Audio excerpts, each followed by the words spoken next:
সমাজের সাথে প্রথম কথা হচ্ছে যে আমরা একটা সাময়িক বিজয় অর্জন করেছি, কিন্তু আমাদের সংকট কিন্তু কাটেনি, অন্ধকার কাটেনি। এখন আমরা গত রাতে কিছু ক্যাওটিক সিচুয়েশনের কথা শুনেছি বাংলাদেশে, আপনারা দেখেছেন অনেকে। আমি নিজেও খুব ক্লোজলি ফলো করছিলাম, সারা রাত ঘুমাতে পারিনি, ফজর করে আমি ঘুমিয়েছি। তো এজন্য আমাদেরকে সজাগ থাকতে হবে, সম্মানিত ভাই বোনেরা, সজাগ থাকতে হবে, ঐক্যবদ্ধ থাকতে হবে। মাইলস টু গো, অনেক দূর আমাদেরকে যেতে হবে। আন্দোলন বা বিপ্লবের এটা হচ্ছে আন্দোলন শেষে একটা সফল বিপ্লব বা গণ অভ্যুত্থান শেষে এটা হচ্ছে প্রথম ধাপ, যে স্বৈরাচারের পতন হয়েছে। এখন হচ্ছে আমাদের দেশ গড়বার সময়।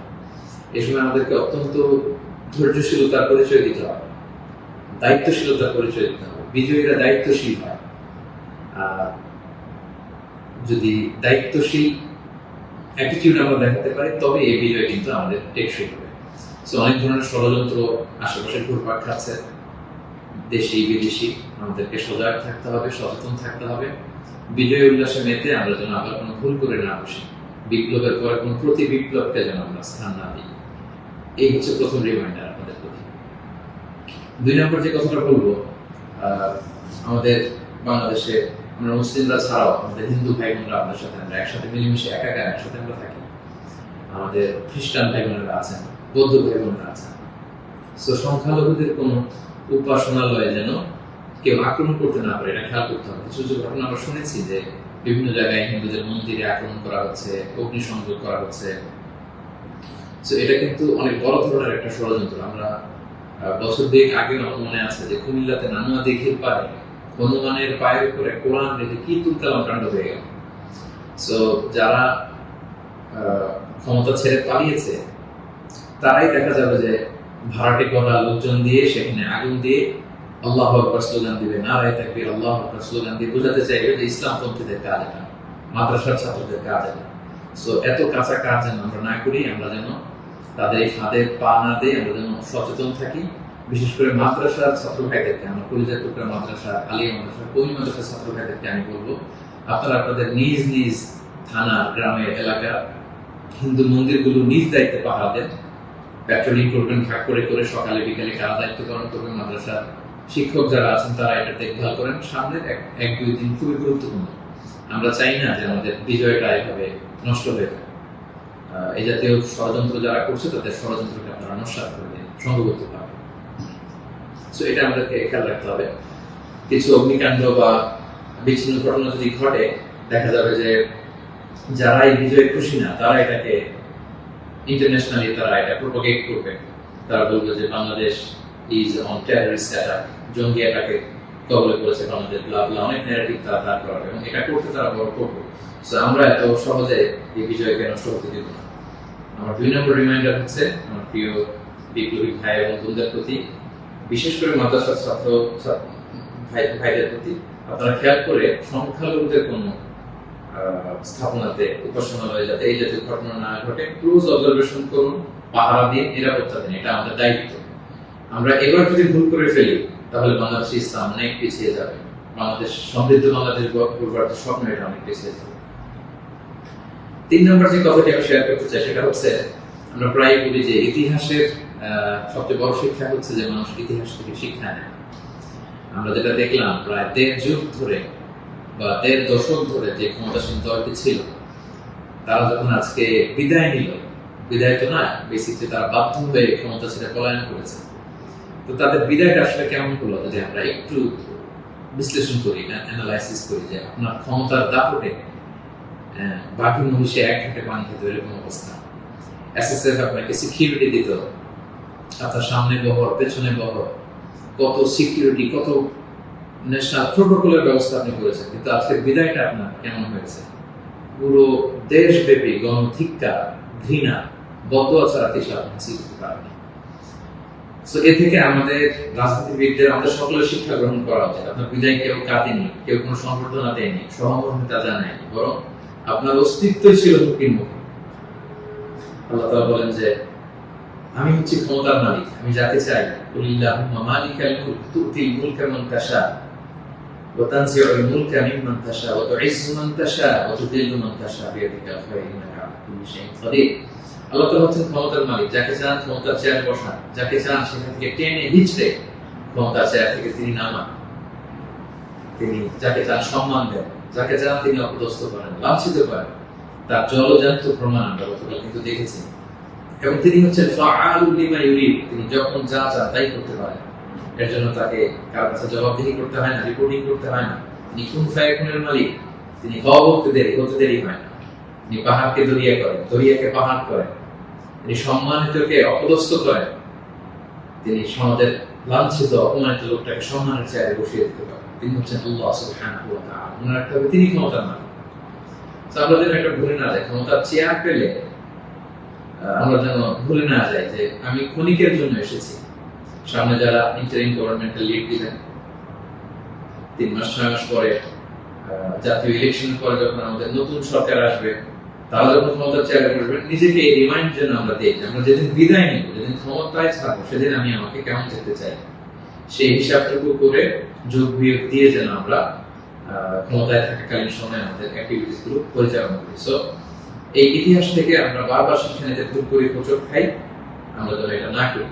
আমি আমাদের জাতীয় নেতৃবৃন্দদেরকে বলবো, যারা আসন্ন নির্বাচনে নির্বাচিত হয়ে আসবেন, বাংলাদেশকে নেতৃত্ব দিবেন, নতুন প্রজন্মের বা পুরাতন অভিজ্ঞদের মধ্যে যারা মিলে সরকার গঠন হবে সামনে ইলেকশন শেষে, আপনারা মেহরবানি করে এই শিক্ষাটুকু আপনারা নেবেন। এবং বাংলাদেশে এটা তো আমরা দেখে এসেছি ছোটবেলা থেকেই, একদল ক্ষমতা ছেড়ে অন্য দলের লোকেরা তাদের উপর কিভাবে আক্রমণ করে যেদিন তারা ক্ষমতা থেকে যায়, আবার তারা ক্ষমতা আসলে তারা তখন ক্ষমতা ছেড়ে অন্য বিরোধী দল তাদের উপর আক্রমণ করে। এই রেশারেশি আক্রমণ আমরা চাই না, আমরা এর অবসান চাই।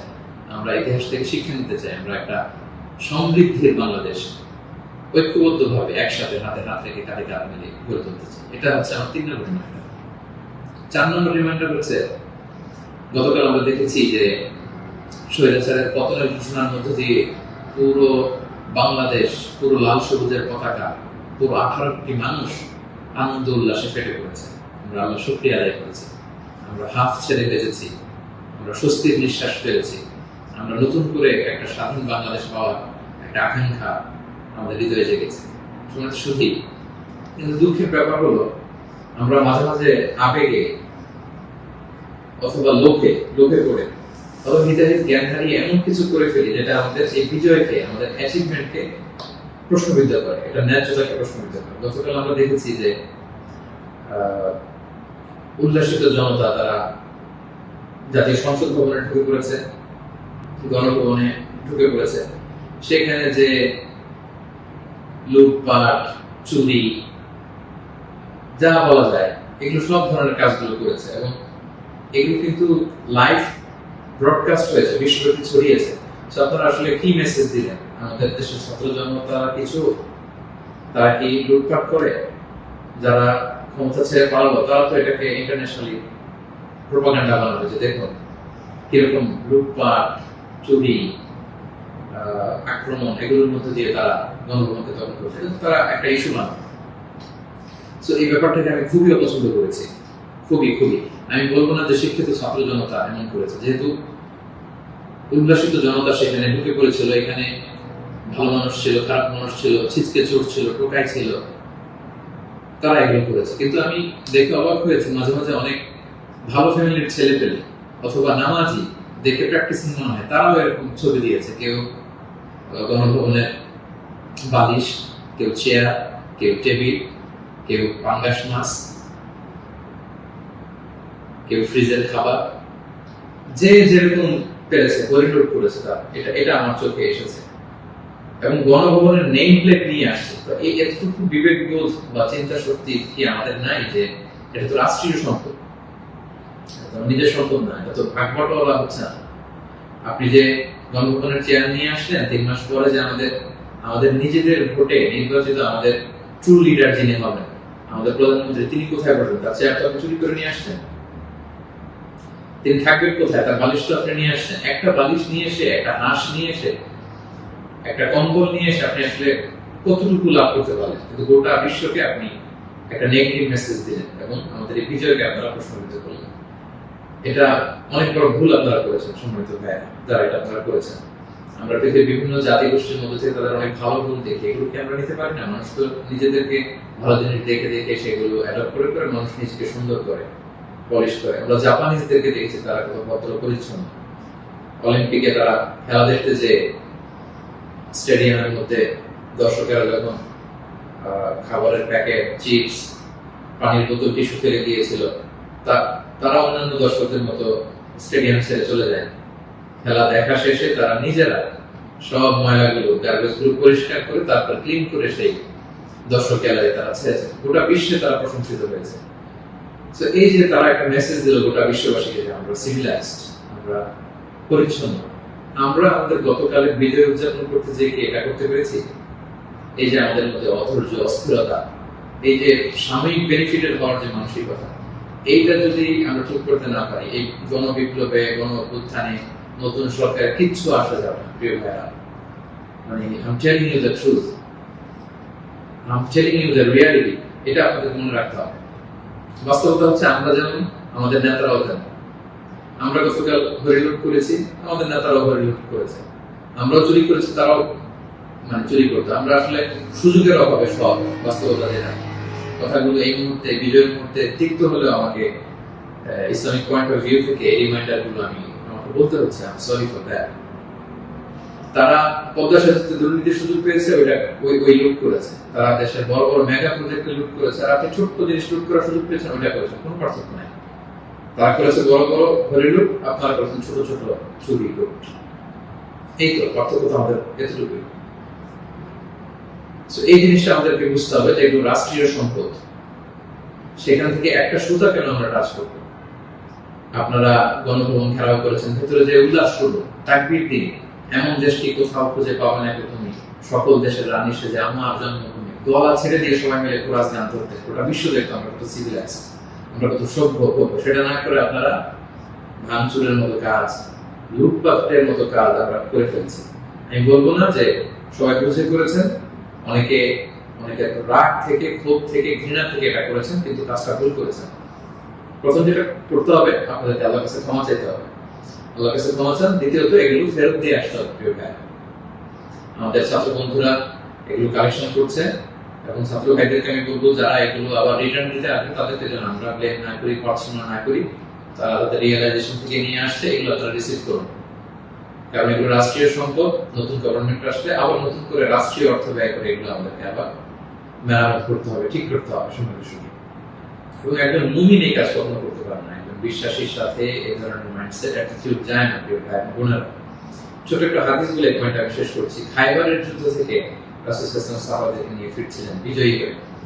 আপনাদের মনে থাকবার কথা, ইহুদিদের বিরুদ্ধে এই যুদ্ধ হয়েছিল, 7ম হিজরির ঘটনা। ফেরার পথে রাসূল সাল্লাল্লাহু আলাইহি ওয়াসাল্লাম একজন খাদেম, রাসূল সাল্লাল্লাহু আলাইহি ওয়াসাল্লাম উটের হাওদাস ঠিক করছিল, এমন সময় একটা বিক্ষিপ্ত তীর এসে তার গায়ে লেগে সে সেখানে মারা যায়। সাহাবারা তার জন্য দোয়া করলো।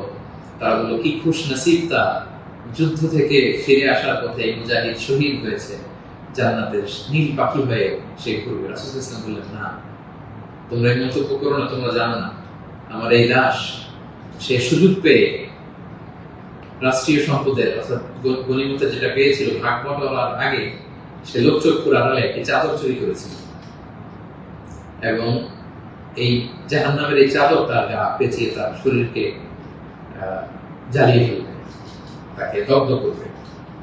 আল্লাহু আকবার। অনেক লম্বা কথা, আমি সংক্ষেপে শেষ করে দিচ্ছি। সময়টা যদি আপনি খেয়াল করে দেখুন, একজন সাহাবী, বিশ্বনবীর সার্ভেন্ট, সে রাষ্ট্রীয় এই সামান্য একটা চাদর চুরি করার কারণে রাসূল বললেন শাহাদাত তো দূরের কথা, এই চাদর তাকে অগ্নিদগ্ধ করবে। তো আপনার কি ভয় পায় না? আপনি যে গণভবন থেকে বালিশ নিয়ে আসলেন, চাদর নিয়ে আসলেন, ওখানকার টিভি নিয়ে আসলেন, ওখানকার জিনিসপত্র যে আপনি কাঁধে করে নিয়ে আসলেন, ফুলের টব এটা সেটা ভেঙে যে নিয়ে আসলেন, এগুলো যে আগুনের লেলিহান শিখা হয়ে আপনাকে জ্বালাবে, আপনার কি ভয় হয় না? এই মাইন্ডসেটের যদি আমরা থাকি, কোনো ভালো নেতাই আমাদের কিছু করতে পারবে না। 18 কোটি জনগণের এই হাইলি পপুলেটেড দেশে কেউ এসে কিছু করে দিয়ে যেতে পারবে না যদি আমরা নিজেরা না শুধরাই। আমরা এটা ভুল করেছি, আমরা অনুতপ্ত হব, অনুশোচিত হব। যারা আমার আলোচনা শুনেন, আমাকে পছন্দ করেন, আমি হাত জোর করে অনুরোধ করব প্রত্যেকটা জিনিস আপনারা ফেরত দিয়ে আসবেন। এগুলো রাষ্ট্রীয় সম্পদ, কোন রাষ্ট্রীয় সম্পদকে তো সুযোগ করার অধিকার আল্লাহ আমাদেরকে দেন। আল্লাহ আমাদেরকে বোঝাতে হবে। 5 নম্বর যে পয়েন্টটি বলবো সম্মানিত ভাই বোনেরা, গত রাত থেকে এখন পর্যন্ত আমি শুনেছি যে কাইন্ড অফ সিভিল ওয়ারের মতো একটা অবস্থা, গৃহযুদ্ধের মতো অবস্থা, থানা জ্বালিয়ে দেওয়া, ভিন্ন রাজনৈতিক মতাবলম্বী যারা তাদেরকে সুযোগ পেয়ে আক্রমণ করা, হতাহতের ঘটনা কিন্তু ঘটেছে। এইরকম চালিয়ে গেলে আমাদের বিজয় কিন্তু যে কোনো মুহূর্তে নস্বাত হয়ে যেতে পারে। এবং আমি সেনাবাহিনীকে বলবো অস্থায়ীভাবে সামনে 2-1 দিনের জন্য আপনারা আর্মি ডেপ্লয় করুন সব জায়গায়, প্রতিটি থানায়, প্রতিটি ইউনিয়নে, প্রতিটি জেলায়, just to confirm and ensure the security. Interior government যখন আসবে তখন তাদের দিক নির্দেশনা অনুযায়ী তাদের লিডারশিপে আপনারা সহযোগিতা করবেন, কাজ করবেন। কিন্তু এই হানাহানি, মারামারি, রক্তপাত থামানোর জন্য, সংঘাত থামানোর জন্য আমার মনে হয় আমাদের প্রাণের ব্যাটালিয়ন সেনাবাহিনীকে আমি এই অনুরোধ করবো যে জরুরি ভিত্তিতে দেশের এই সমস্ত জায়গায়, থানাগুলোতে, মন্দিরগুলোতে যেখানে সংঘাত হওয়ার সুযোগ আছে সেখানে আর্মি যেন ডেপ্লয় করা হয়। তা না হলে যে পরিমাণে হতাহতের ঘটনা ঘটেছে এটা যদি আর 1-2 দিন চলতে থাকে এরকম, এবং সুযোগ পেয়ে একে আক্রমণ করা, ওকে আক্রমণ করা, ঝাল ক্ষোভ মেটানো, বা ভিন্ন রাজনীতিতে হওয়ার কারণে এতদিন তারা জুলুম করেছে, আজকে তার বাড়ি জ্বালিয়ে দিব, তার ছেলে মেয়েদের অত্যাচার করবো, তার উপর আক্রমণ করবো, এটা যদি আমরা করি তাহলে আমরা ভুল করে ফেলবো। আমি আগেই বলেছি যে বিজয়ীরা দায়িত্বশীল হয়, দায়িত্বশীলতার পরিচয় দিতে হবে, তাহলে এই বিজয়টা টেকসই হবে। তা না হলে এভাবে লুটপাট শুরু হলে বলবে যে এই স্বৈরাচারী সরকার একদিন থেকে ভালো ছিল, এখন তো দেখে দেশের অবস্থা আরো খারাপ। এরকম কোনো কমেন্ট যদি কেউ করার সুযোগ না পায়, কেউ যেন এই চান্স নিতে না পারে, একটা গৃহযুদ্ধের দিকে যেন আমরা চলে না যাই। আল্লাহ তাআলা আমাদের দেশকে হেফাজত করুক। এবং যারা বড় বড় অপরাধী ছিল, ক্রাইম করেছে, অবশ্যই তাদেরকে আইনের হাতে তুলে দিন, তাদেরকে ধরে রাখুন, বেঁধে রাখুন, পুলিশের হাতে দিন, সেনাবাহিনীর হাতে দিন, সংঘবদ্ধভাবে তাদেরকে আটকে রাখুন, তাদেরকে দেশ ছাড়তে, দেশ থেকে পালাতে আপনারা বাধা দিন। এই কাজটুকু করবেন। এটা ছিল 5 নম্বর রিমাইন্ডার।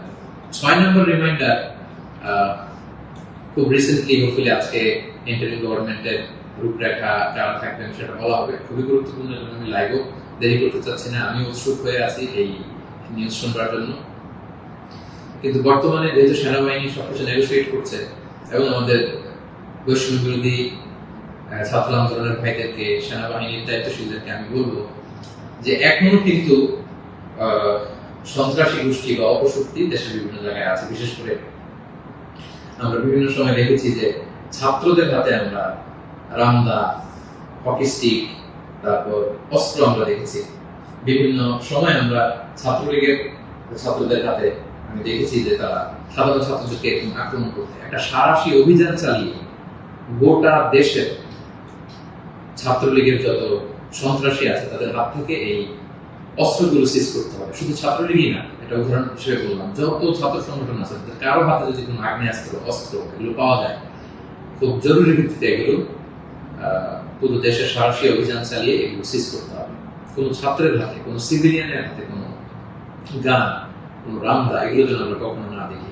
ছাত্ররা রামদা নিয়ে ক্যাম্পাসে তারা দাপট দেখাবে, এই দৃশ্য আমরা যেন বাংলাদেশে না দেখি। এরকম একটি পরিবেশ যেন আমরা তৈরি করতে পারি। আমি সেনাবাহিনীর কাছে অনুরোধ জানাবো, আমি সামনে যে ইন্টারিম গভর্নমেন্ট হবে তাদের কাছে অনুরোধ জানাবো, বৈষম্য বিরোধী ছাত্র আন্দোলনের ভাইদেরকে এই বিষয়ে গুরুত্ব দেওয়ার জন্য অনুরোধ জানাবো। কারণ আমি বিভিন্ন ভাবে আমাদের কিছু সোর্স আছে, আমরা জেলায় জেলায়, থানায় থানায় এরকম হতাহতের ঘটনা শুনেছি।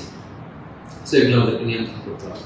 সবশেষে সম্মানিত ভাই বোনেরা, আমি এই কথা বলে শেষ করতে চাই যে আমাদের ধৈর্যের পরিচয় দিতে হবে, আমাদেরকে শান্তি শৃঙ্খলা রক্ষার সর্বোচ্চ চেষ্টা করতে হবে। প্রতিহিংসার রাজনীতি আমরা বাংলাদেশে আর দেখতে চাই না, আমরা হানাহানি, মারামারি এটা দেখতে চাই না। আমরা জাতি, ধর্ম, বর্ণ নির্বিশেষে আমরা যেন সবার প্রতি মানবিক হতে পারি, আমরা সেটা চাই।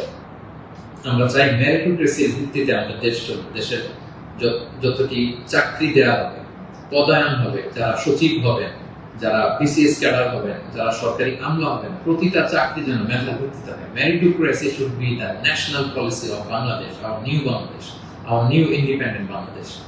আমি দায়িত্বশীলদের কাছে অনুরোধ করছি, আমাদের ন্যাশনাল কয়েকটা পলিসি থাকা দরকার। সিঙ্গাপুরের 3-4টা জাতীয় পলিসির মধ্যে একটা হচ্ছে মেরিটোক্রেসি।